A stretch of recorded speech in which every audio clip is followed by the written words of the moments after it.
Pada Senin, 29 Januari 2024, Komisi Pemberantasan Korupsi, KPK, mengumumkan seorang tersangka dalam kasus dugaan korupsi di Sidoarjo, Jawa Timur. Dalam konferensi pers di Gedung Merah Putih, Jakarta Selatan, Nurul Gufron, Wakil Ketua KPK, menjelaskan bahwa tersangka tersebut adalah Siskawati, Kasubag Umum dan Kepegawaian Badan Pelayanan Pajak Daerah, BPPD, Sidoarjo.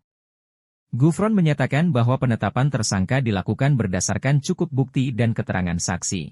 Seiring dengan gelar perkara yang dilakukan untuk menindaklanjuti laporan masyarakat. Siska diduga terlibat dalam pemotongan insentif para aparatur sipil negara, ASN, BPPD Sidoarjo tahun 2023, dengan total mencapai 2,7 miliar rupiah. ASN BPPD Sidoarjo seharusnya menerima insentif berdasarkan perolehan pajak selama tahun 2023 sebesar 1,3 triliun rupiah. Namun, Siska diduga memotong insentif sekitar 10 hingga 30% sesuai dengan besaran insentif masing-masing pegawai.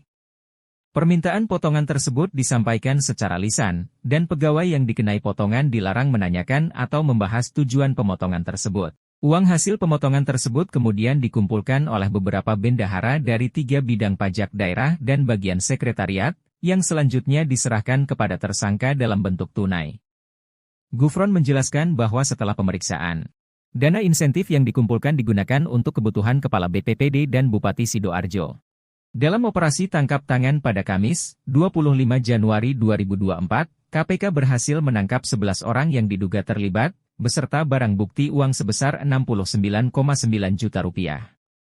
Namun, setelah pemeriksaan lebih lanjut, 10 orang dilepas karena tidak cukup bukti keterlibatan.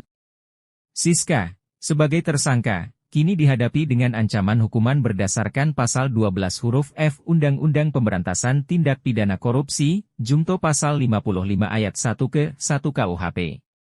Untuk kepentingan pemeriksaan, penyidik KPK telah menahan tersangka selama 20 hari pertama, mulai tanggal 26 Januari hingga 14 Februari 2024, di rutan KPK.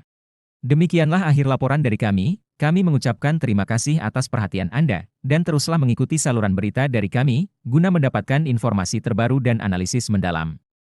Sampai bertemu lagi.